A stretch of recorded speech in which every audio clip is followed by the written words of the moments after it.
Welcome to another audio episode of Environmental Conscience, the education channel regarding our environmental problems and how to solve them.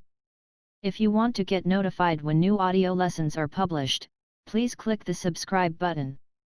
In this lecture, we are talking about the pros and cons of shared living.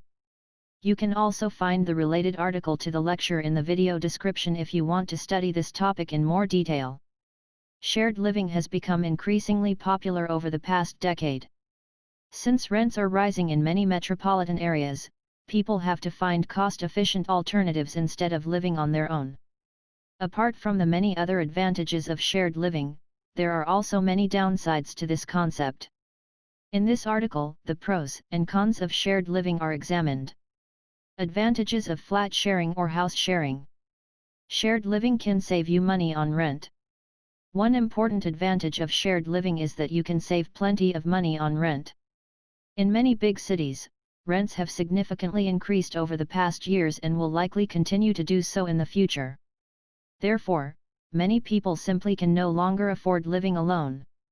Instead, more and more people decide to live with a roommate in order to save large amounts of money on rent in the long run.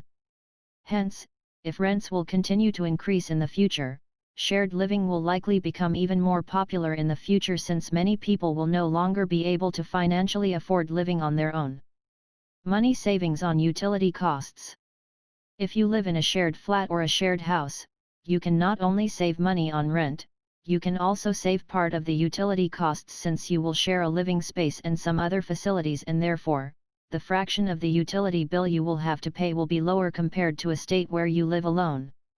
Consequently, not only can you save significant amounts of money due to lower rents, you can also save money due to lower utility costs through shared living. You will have company from your roommates. Another upside of shared living is that you will always have company from your roommates. Especially if you live in a shared house with many other people, chances are that at least one person will always be at home.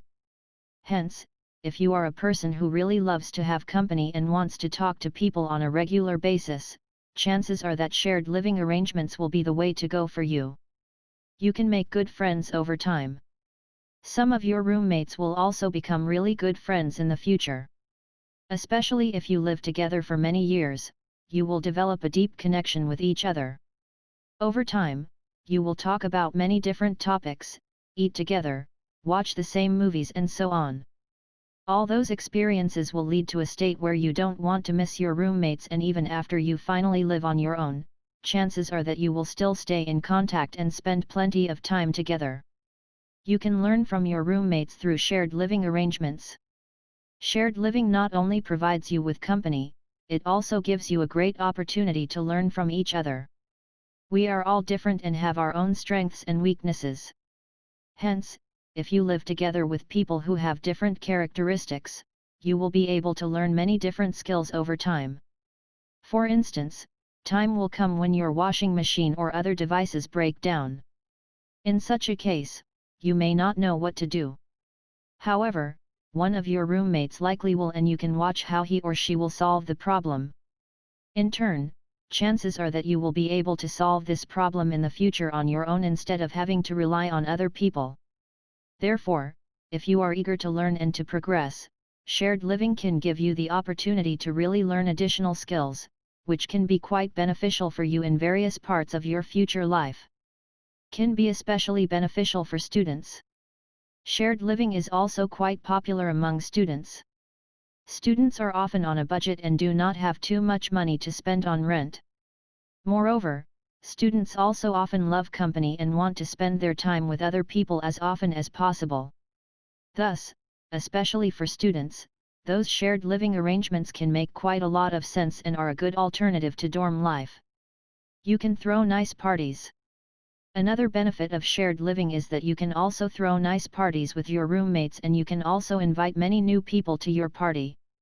In fact, parties with your roommates and their contacts can be quite a lot of fun and can often also be more enjoyable than going out to a bar or a club since you have all the amenities you want to have at home. You can help each other. When you live together with roommates, you can also help each other out in case there is a problem. For instance, you can help each other with doing college assignments or help with various other things of daily life. Since all of us have different strengths and weaknesses, you can do your roommates favors in the areas where you are really good at and can get help from your roommates in areas where you are rather weak.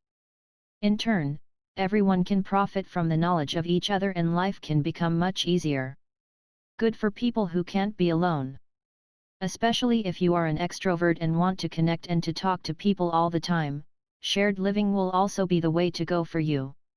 In fact, there are some people out there who just feel not comfortable at all to be alone. Hence, if you are only of those people who urgently needs company to feel good, shared housing will likely be the way to go for you since you will often have many people around you with whom you can talk about various things that bother and interest you. Your roommates can become your new family. If you stay with the same roommates for a quite long time, you will develop a quite deep connection with your roommates. In fact, after a few years, you will consider your roommates as kind of part of your family since you will see each other on a daily basis and will spend so much time with each other. This can be quite beneficial, especially in case you need help later on in your life and know that there are people out there who really care about you. You have someone to talk to in difficult times of your life. From time to time, every one of us experiences times in life where everything seems to collapse around us. In such times, it can be crucial to have people around you who really care about you and who can help you with pushing through those difficult situations compared to a state where you are sitting alone in your flat and have to deal with all your problems on your own. Therefore, also in this regard, shared living arrangements can make quite a lot of sense. You will socialize in a natural manner.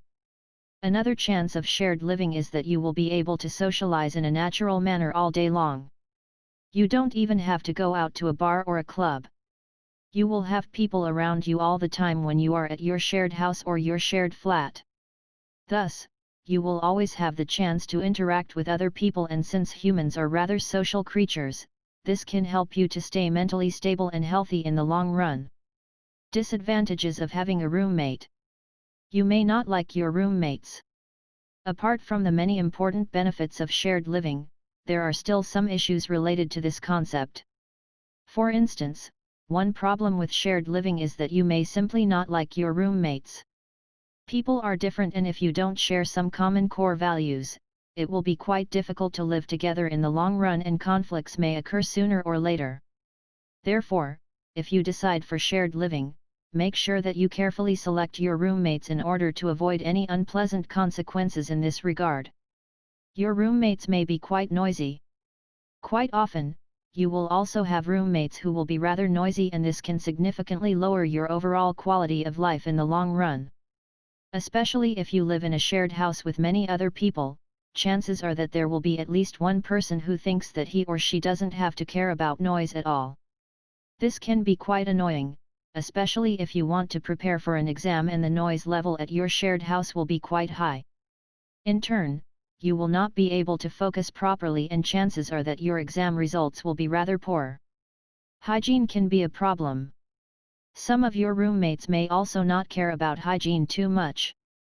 This could mean that they leave their hair in the shower or don't clean other facilities in a proper manner. In turn, you may feel quite uncomfortable at home, especially if you are a person who really enjoys a clean and tidy home. Hence, if you are a person who wants to have a quite high hygienic standard at home, shared living arrangements may not be for you. Shared living can affect your sleep. Another disadvantage of shared living is that it can also negatively affect your quality of sleep. If your roommates are noisy in the middle of the night, chances are that you will wake up and may not be able to fall asleep again. In turn, you will have less energy during the day and your overall mood may also suffer quite a lot. Sure, you can use earplugs or other things that might help you sleep better. However, you will likely still suffer from a certain negative effect on your sleep in shared housing arrangements. Problems if people in shared living arrangements are too different. Especially if you have roommates who have completely different preferences and views on the world, chances are that living together with those roommates can be quite difficult. In fact, shared living can only work if there are certain commonalities between roommates. This doesn't mean that everyone has the same attitude, it just means that people respect each other's values and their ways of life. However, if people are too different, they will often not respect each other due to religious or other aspects. In turn, chances for conflicts and tensions in those shared living arrangements increase quite a lot. Hard to find shared living opportunities. Since shared living has become quite popular in many big cities all over the world, it is often quite hard to find shared flats or houses since the demand is often much higher than the supply. Consequently, even if you are fine with the disadvantages of shared living, you may still simply not find a shared flat or a shared house in your preferred area and may have to live alone instead. Hence, if you urgently want to live in a shared flat, make sure that you apply for vacancies early in advance so that you have enough time to search and to find a suitable shared living arrangement. Shared living may lead you to hang out with the wrong people. Many studies have shown that the people with whom you hang out with have a huge influence on your behavior. This also implies that if you hang out with the wrong sort of people, chances are that you will adopt many negative characteristics over time. It is therefore crucial that you pick your roommates wisely so that you will not hang out with the wrong people and don't adapt unhelpful character traits from them. You have to make compromises. Shared living arrangements also imply that you will have to make many compromises. In fact, you will have to respect the preferences of your roommates and have to make sure that your behavior is in line with the rules of the respective shared living arrangement. In turn, this also implies that you will not always be free to do what you want to do, which can significantly lower your overall quality of life. You may feel like a mom or a dad who has to manage the whole household. Especially if you are much older than your roommates, chances are that you will feel like the new mom or the new dad for your roommates since you will always have to manage and lead your roommates. When problems occur, you will often be the one who has to fix those issues. Hence, if you don't want to take care of the problems of your roommates, shared living may not be the way to go, especially if your roommates are still quite young and don't know how to stand on their own feet yet. Legal issues related to flat sharing. Another downside of shared living is that there are also some legal rules and regulations related to it. Quite often, one of the roommates will have to sign a contract in which he or she declares that he or she will be responsible for paying the rent and taking care of the flat. If you are the person who signs this contract, you may also be potentially liable for the damage other roommates may do to the flat, and therefore, this can lead to serious negative financial outcomes for you in the long run if you are not careful what you are signing. Shared living can be stressful. In general, shared living can also be much more stressful compared to a state where you live on your own. This is due to the fact that your roommates will often have different plans than you and you will have to compromise quite a lot.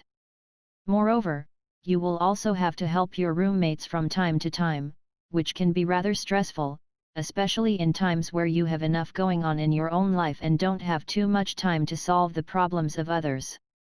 Extensive discussions regarding who can use shared facilities. Especially in the morning, there may also be serious discussions regarding who can use the bathroom at what time. In fact, there will be an ongoing discussion regarding who can claim the shared facilities at what time of the day. Therefore, if you want to avoid all those discussions, living on your own may be much better for you compared to living with roommates. Your housemates may not be trustworthy. In some cases, your roommates may also not be trustworthy at all. In fact, there had even been cases where housemates have stolen things from each other. Therefore, if you decide to go for a shared living arrangement, make sure that you vet your potential roommates quite carefully in order to avoid any unpleasant surprises in the long run. Confined housing space. If you live in a shared flat, you will also not have too much space for your own. In fact, your room may be rather small and you have to get used to this, especially if you have grown up in a big house with a big garden where you had plenty of space. Consequently, if you are a person who needs an extensive private space, shared living arrangements may also not be for you. You will get annoyed sooner or later. Even if you share similar values and interests with your roommates, time will come when you will really get annoyed in shared flats. Sooner or later, people are fed up with each other, and especially if you live on a rather limited space, chances for conflicts with your roommates increase significantly. overall level of freedom will be lower compared to living alone. In general, if you decide for a shared living arrangement, your overall level of freedom will be much lower compared to a state where you live on your own. This is due to the fact that you will always respect the wishes and preferences of your roommates instead of just doing what you want to do. In turn, you may feel quite confined in your freedom, and if you are a freedom-loving person, chances are that shared living is just not for you. Privacy can be a problem. Privacy is another issue when it comes to shared living arrangements. Especially in case you are in a relationship, you will not have the level of intimacy in shared living compared to a state where you live alone or together with your partner. In the long run, this can lead to a point where you break up with each other, since without intimacy, relationships cannot work out too well. Cleaning the shared living space can be disgusting. Especially if your roommates are rather messy and don't care about hygiene too much, chances are that cleaning the flat will be quite disgusting. In fact, from time to time, you will also have to clean the toilet and other shared facilities, and you will not be happy about it at all if your roommates don't care about a certain level of hygiene. Shared living vs. living alone, which one is better? As we have seen before, there are numerous advantages and disadvantages of shared living arrangements. In the end, you should evaluate all the pros and cons of flat sharing carefully in order to determine whether this is the way to go for you, or if you rather want to live alone instead. If you like the audio lesson, please give a thumbs up. Moreover, please comment if you have any questions regarding this lecture. Don't forget to subscribe to this channel in order to get notified when future audio lessons are published.